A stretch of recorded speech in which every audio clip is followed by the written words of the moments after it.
शिव नाम नाम शिव नाम नाम नाम शिव नाम नाम शिव नाम नाम शिव नाम नाम शिव नाम नाम शिव नाम नाम शिव नाम नाम शिव नाम नाम शिव नाम नाम शिव नाम। उमापति महादेव की जय। सत्य सनातनम हिंदू धर्म की जय। भारत माता की जय। बोलो रे भाई सब संतन की जय। अखिल कोटी ब्रह्मांड नायक करुणावलय पांडुरंग परमात्मा चराचरामध्ये वास करणारी आदिशक्ती मुक्ताई समर्थ सद्गुरु श्री गजानन महाराज, सद्गुरु मुकुंद महाराज, सद्गुरु जोग महाराज, मोठे बाबा या सर्वांच्या कृपापात्र आशीर्वादाने चालत असलेला हा अखंड संत चरित्र कथा सारणी आज्ञा निर्णय सोहळा आणि त्या संत चरित्र कथा ज्ञानयज्ञ सोहळ्याचा आजचा आपला दुसरा दिवस आणि या दुसऱ्या दिवसाच्या जी कथा आहे ही फार मार्मिक आहे। याच्यामध्ये 2-3 संतांचे चरित्र आपण आज अभ्यासणार आहोत। साध्या सरळ सोप्या भाषामध्ये संतांचं जीवन आणि त्या काळामध्ये संतांना जो त्रास झाला, संतांना ज्या गोष्टी भोगाव्या लागल्या, पण हा त्रास भोगून ज्यांनी जगकल्याणाचा मार्ग निवडला, ज्यांनी समाजासाठी चांगलं काम केलं, जे कोणावर चिडले नाही, कोणाला शाप दिला नाही, कधी कोणाबद्दल त्यांनी आतून राग व्यक्त केला नाही, असे असणारे आदी करून महाराष्ट्रातील सर्व संत, ज्या गुजरात राज्यामध्ये तुम्ही आहात त्या गुजरात राज्यामध्ये सुद्धा एक नरसिंह मेहता नावाचे एक संत होऊन गेलेत। राजस्थानमध्ये सुद्धा एक संत मीराबाई नावाच्या संत झाल्यात। उत्तर प्रदेश ही देवभूमी आहे आणि महाराष्ट्र ही संतांची भूमी आहे आणि देवापेक्षा नक्कीच काकणभर महत्व संतांना असतं, कारण जगावरती सत्ता देवाची आहे आणि देवावरती सत्ता जर कोणाची असेल तर ती संतांची आहे। देवापेक्षा उशिरा संत भेटतात, पण एकदा जर जीवनामध्ये संत भेटले तर मग देवाची गरज राहत नाही। देव तेची संत, संत तेची देव, निमित्त त्या प्रतिमा। संत आणि देव हे मूळतः एकच आहेत, परंतु त्यांनी आपल्या उद्धारासाठी वेगवेगळे अवतार धारण केले। देवाजवळ लवकर लोक जात नाही, देवाला घाबरतात, कारण देवाचं काम हे फार स्पष्ट असतं। चांगल्याला वाचवतो आणि वाईटाला मारून टाकतो, त्याला देव म्हणतात, पण चांगल्याचाही सांभाळ करतात आणि वाईटाचाही सांभाळ करतात, त्यांना संत म्हणतात। जे खळांची व्यंकटी सांडो तया सत्कर्मी रती वाडो, भूता परस्परे जडो मैत्र जीवांचे। ज्यांनी मारलं त्यालाही आपलं म्हणतात, जे लोक आपल्या अंगावर थुंकले त्यांनाही आपलं म्हणतात, ज्यांनी पाप लावलं त्यांनाही आपलं म्हणतात। आणि म्हणून तुम्ही परवाच्या दिवशी बघितलं असेल, माऊली ज्ञानोबारायांच्या मंदिरावरती आळंदीला 25 किलोचा सोन्याचा कळस बसवण्यात आला। माऊली ज्ञानोबारायांनी जर समजा चांगलं काम केलं नसतं, ते जर वाईट वागले असते, त्यांनी जर समाजाचं कार्य केलं नसतं, तर आज माऊलींच्या मंदिरावर 25 कोटी रुपयांचा कळस सामान्य लोकांनी बसवला नसता। माऊली ज्ञानेश्वरांचं आळंदीला मंदिर कोणी बांधलं तर जगद्गुरु तुकाराम महाराजांनी बांधलेले, लक्षात ठेवजा। संत ज्ञानेश्वर महाराजांनी जेव्हा समाधी घेण्याचं ठरवलं होतं तेव्हा सगळ्यांच्या डोळ्यामध्ये पाणी होतं की 22 वर्षाचं लेकरू कसं समाधी घेऊ शकतं। पण संत ज्ञानेश्वरांनी रडून सांगितलं होतं दादांना, ज्ञानेश्वरांचे गुरु जर कोण असेल तर निवृत्ती दादा आहेत। सहज चर्चा होते, गावाकडे अजूनही एक परंपरा टिकून आहे आबा। गावाकडे कोणती परंपरा आहे? श्रावण महिन्यात पोथी वाचतात। काय वाचतात? आणि मग त्या घरामध्ये 10 बाया असतात, एक पोथी वाचणारा असतो आणि एक अर्थ सांगणारा असतो। जो वाचिरा ना त्याला बी जल्दी उमजत नाही, जो सांगणारा आहे त्याला बी उमजत नाही, आणि ज्या बठेल राहतस त्याच नाकडे दाखव तुम्ही त्या बटात जपी जायला राहतस। पहिल्या दिवशी या आता हे 4थं वर्ष आहे आपलं. पहिल्या वर्षी जेव्हा कथा करायची असं ठरलं होतं तर मी यांना असं सांगितलं होतं की एखाद्याचं घर असेल मोठं, एखादा हॉल बघा, त्याच्यावर आपण 10-15 बाया माणसं बसत जाऊ आणि मी तुम्हाला पोथी वाचवून सांगेल, म्हणजे तुमचाही पैसा वाचेल. मग हळूहळू माणसांनी जरा महिलांचं मन टटोललं की काय करायचं. तर महिला माता म्हणे की हे पहिल्या दिवशी लोक 10 बाया येतील, ठीक आहे, दुसऱ्या दिवशी 15 होतील, तिसऱ्या दिवशी अजून वाढतील, मग त्या घरात अडचण होईल. आणि मग ते घरातलं दारात आलं आणि दारात आलं आणि त्याला 4 वर्ष झाली. याला परमार्थ म्हणता. याला काय म्हणता?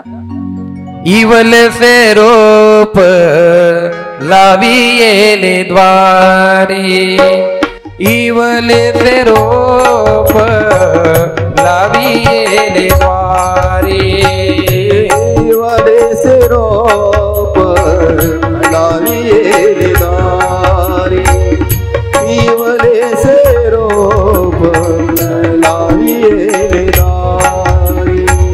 त्याचा वेणू गेला गगनावरी, त्याचा वेणू गेला गगनावरी, मोगरा फुलला, मोगरा फुलला,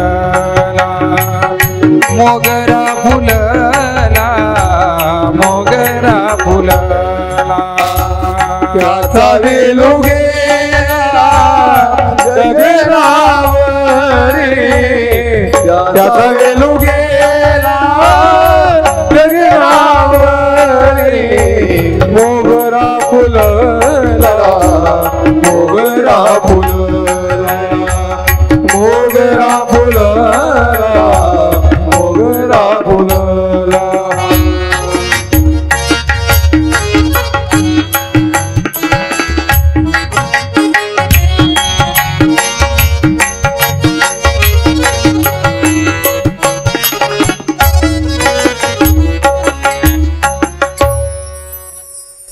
इवले से रोप लाविले द्वारी, त्याचा वेणू गेला गगनावरी. मी कालही तुम्हाला सांगितलं, जगातली सर्वात मोठी नदी लांबीला जर कुठली असेल जगामध्ये तर नाईल नावाची नदी आहे.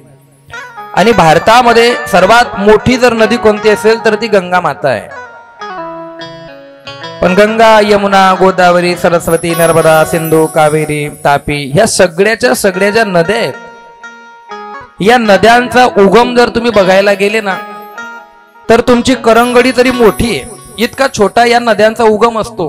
पण जेव्हा त्या समुद्राला जाता ना तर समुद्राला सुद्धा भीती वाटते, एवढ्या मोठ्या झालेल्या असतात. नदी मोठी का होते? ती थांबत नाही. नदी थांबत, गड्डा आलं तर त्याच्यात पाणी भरून पुढे जाते, दगड आला तर वडसा घालून जाते, आणि जास्तच मोठा दगड आला तर त्याला डुबवून जाते. तिचं नाव नदी आहे.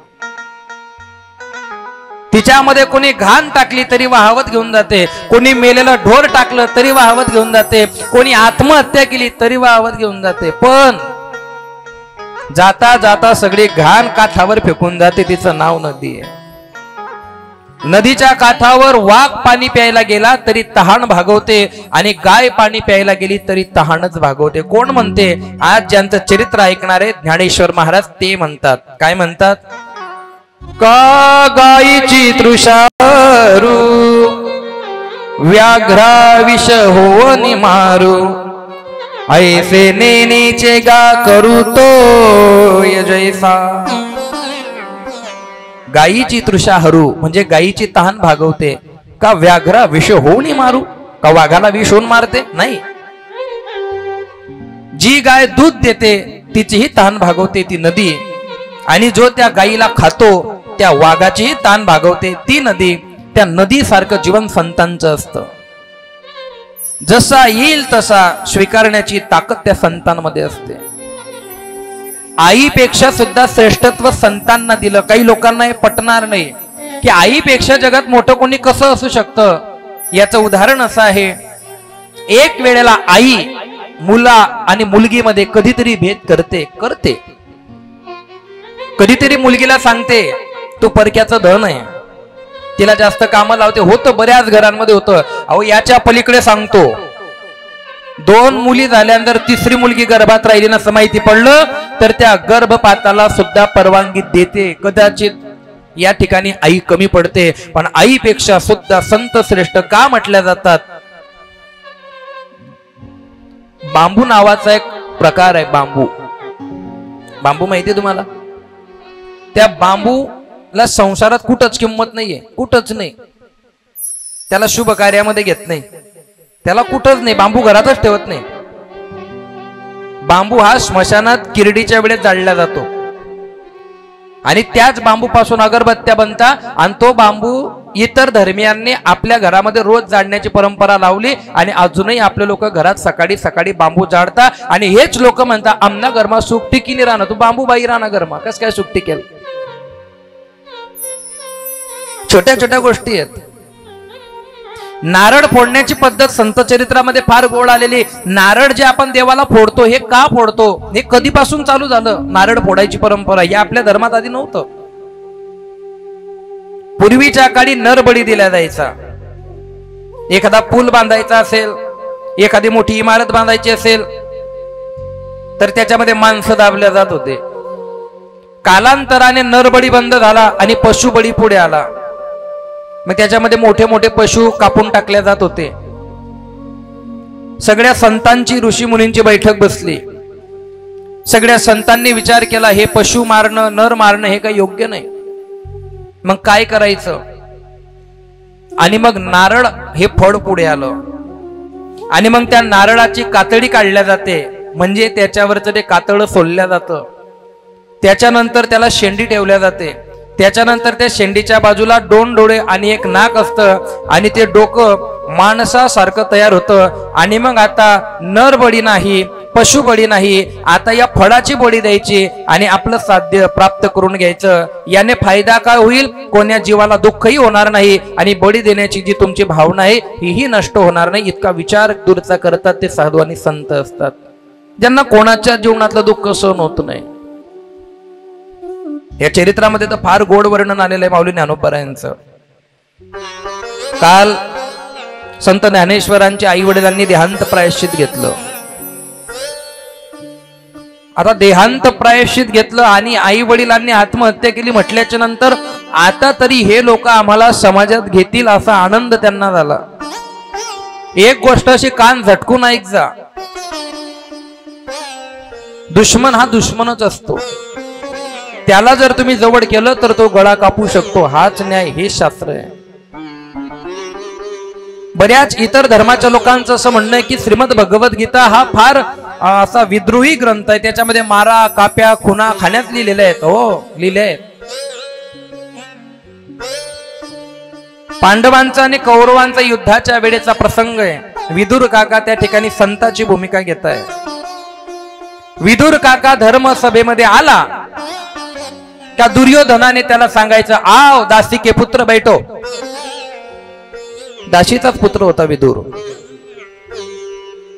रोज विदुर काकाला देवपूजा करायला उशीर व्हायचा. विदुर काका धर्मसभेमध्ये आले का हा दुर्योधन तेच म्हणायचा आव दासी के पुत्र बैठो. विदुर काकांना फार वाईट वाटायचं. रोज अपमान करतो माझा, पण बोलू शकत नाही कारण तो राजकुमार आहे. एक दिवस साक्षात कृष्ण परमात्मा विदुर काकांच्या घरी आलेले होते. विदुर काकांचा चेहरा पडलेला होता. विदुर काकाने कृष्ण परमात्म्याने विचारलं विदुरांना, संत श्रेष्ठ चेहरा पडलेला काय झालं? काही नाही म्हणे. रोज धर्मसभेमध्ये गेलो का तो पांडव आपला दुर्योधन आव दासीपुत्र, आणि मला दासीपुत्र म्हणून तो रोज हिनवतो. कृष्ण परमात्म्याने सांगितलं काळजी करू नका, आज अजून उशिरा जा.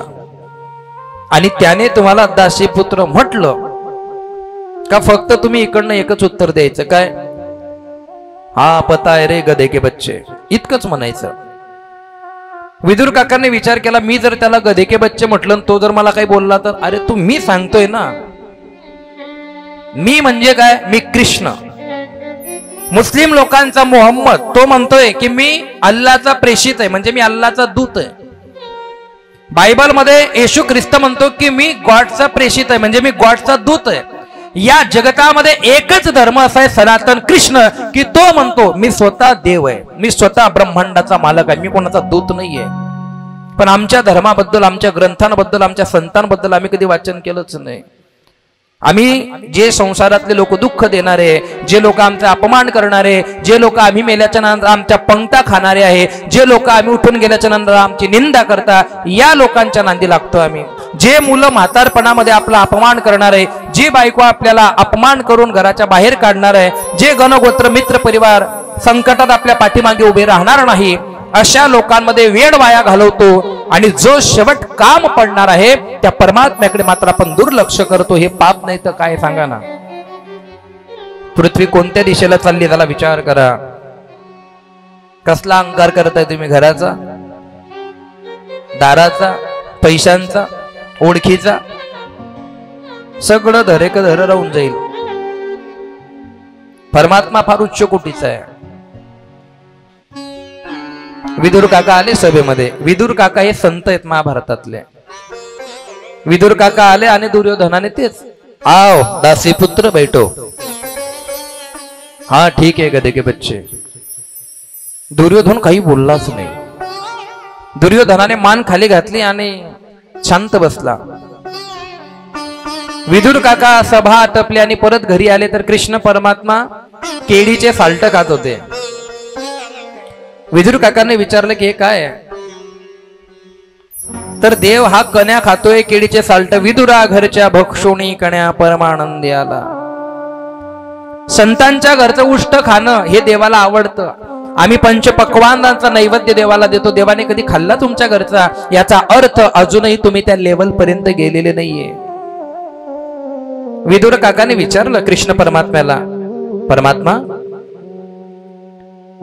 आज तर दुर्योधन गुपचूप बसला, काही बोललाच नाही. मी त्याला गधे के बच्चे म्हटलं तरी तू काही बोलला नाही. याच्या मागचं कारण सांगा ना मला.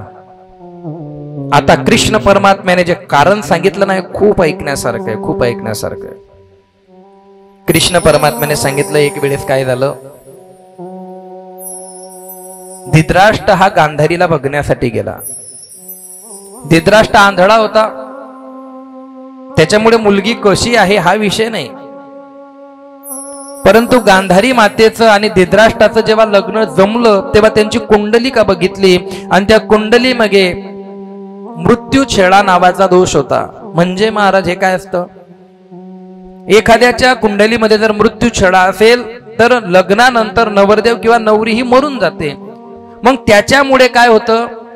मग त्या मुलगीचं एकतर मग त्या घटाबरोबर लग्न लावलं जातं, मडक्याबरोबर किंवा रुईच्या झाडाबरोबर लग्न लावलं जातं. तसं गांधारीचं लग्न हे गाढवाबरोबर लावलं होतं. मग तो गाढव मेला आणि गाढव मेल्याच्या नंतर मृत्यू छेडेचं बंधन तुटलं आणि त्याच्यानंतर मग धृतराष्ट्राबरोबर लग्न लागलं होतं. म्हणजे गांधारीचा अप्रत्यक्ष जो पती होता तो गाढव होता. आणि हे दुर्योधनाला माहिती होतं. हे जगात दुसरं कोणालाच माहिती नव्हतं.